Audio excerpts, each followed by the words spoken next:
Mga kapatid, masakit, nakakagulat, pero higit sa lahat, nakakalungkot. Ang batang kargador na dati nating hinangaan na pinanood, nating unti-unting umahon mula sa hirap, si Dave mismo, ngayon ay tila hiwalay na kay Tekram. Hindi ko alam kung paano ito nagsimula, pero isa lang ang malinaw, may mas malalim na sugat sa likod ng mga ngiti nila noon. Si Dave na minsang sinabing parang anak na ni Tekram, ay bigla na lang lumabas na may sariling lakad at tila may tampo o sakit na matagal ng kinikimkim. Ayon sa mga balita dyan sa social media at mga pahayag sa vlog, may nararamdaman si Dave na parang siya ay hindi pinapahalagahan o naiintindihan. Hindi natin alam ang buong detalye, pero sa tono ng kanyang mga salita, may lamat na may sakit. Ito, panoorin natin yung buong video. Isang pinagpalang umaga po sa inyong lahat at ito na po yung aking video na ilalabas para po mapagsalita po sa inyo na hindi lang po one-sided ang ibang tao, kundi mapainggan din po kung ano po yung side ko po. So ito po yung sinulat ko, hindi ko po siya pinagawa kahit kanino, kumbaga ako lang po ang gumawa nito, sinapuso at sinaisip ko po. Sa pag-alis ko po sa Malastas, alam ko po na hindi na sana ito dapat pang sabihin ang dahilan, dapat pang sabihin. Ang dahilan po ng pag-alis ko doon, kasalanan ko na hindi ako nagsabi na ang totoo na hindi na ako babalik. At ang paalam ko po ay magbabakasyon ng 3 araw dahil pag sinabi ko po na hindi na ako babalik, alam ko po na hindi nila ako papayagan. At natakot po ako na makarinig ulit ng masasakit na salita. Kaya po naisip ko na sabihin na magbabakasyon na lang po ako. Makalaya ko. Hirap na po ang kalooban ko at mga pangyayari sa gabi. Nakakatulugan ko na lang po ang pag-iyak at pagdarasal kasi tingin sa Diyos ko lang nasasabi ang sakit ng loob na tinatanong ko ang Diyos bakit nagbago ang lahat ng nasaan na yung taong kumukuha sa akin at nagmahal. Bakit napalitan ng iba? Hinahanap ko po yung dating masaya at mabait na tao. Sabi ko, Diyos ko, nasaan na po yung taong pinakilala mo sa akin? Bakit iba na siya ngayon? Yung sampal, palo ng stick, palo ng sinturon, yung amba na babalagbagin ako ng bag, at yung amba na kung ano, meron bagay pag galit siya ay makakatikim ako sa kanya. Kaya po yun yung tiniis. Dahil alam ko part ko ng pagdidisiplina niya yun sa akin.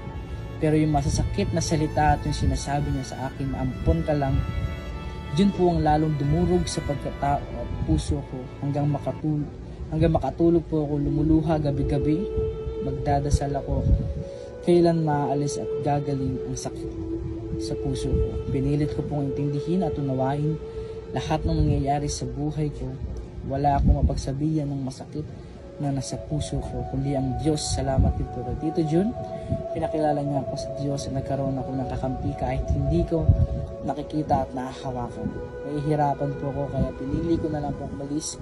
Naamin ko po na pagkakamali ko na hindi ako nagsabi ng totoo na hindi na ako babalik. At yung tungkol po sa mga gold, tayo lang po may mga access sa mga alahas na yan. Alam po ng Diyos, wala po akong kinuha. Kung ano po ang suot ko, yun lang po ang dinadala ko. Tsaka po sinabi na 3 beses na bumalik sila tatay doon. Wala pong ganun. Maghapon po kami nagantay ni mama.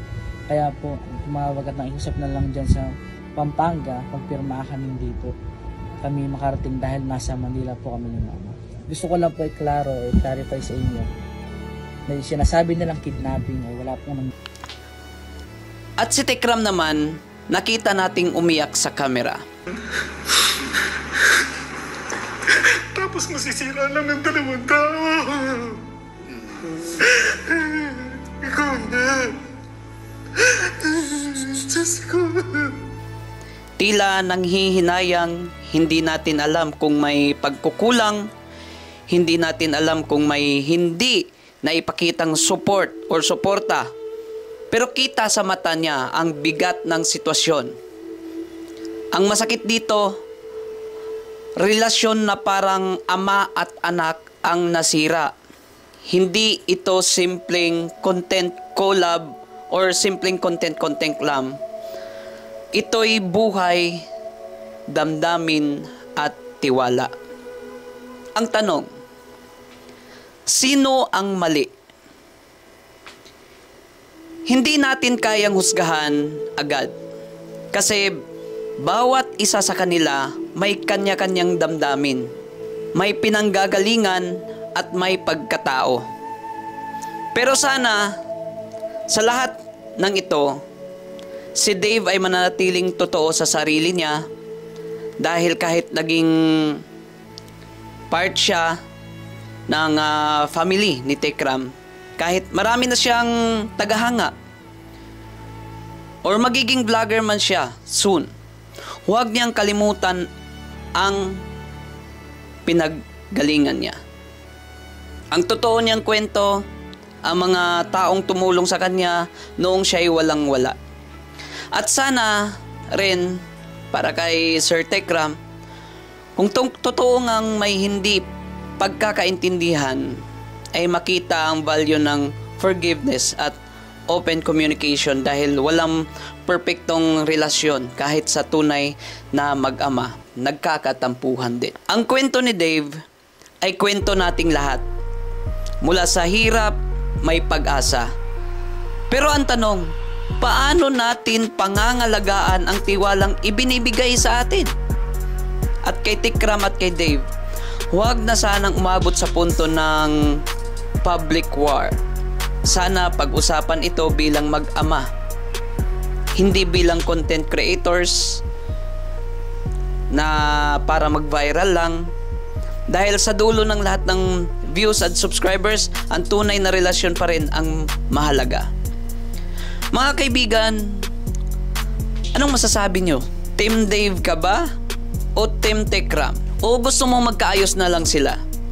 I-comment mo sa baba at huwag kalimutang i-like, share at i-subscribe ang channel na to para updated ka sa lahat ng bagong uploads natin. And once again, ito pa rin yung Bata Masuhay, Maginoo pero medyo bastos. Poknot at your service. Peace out.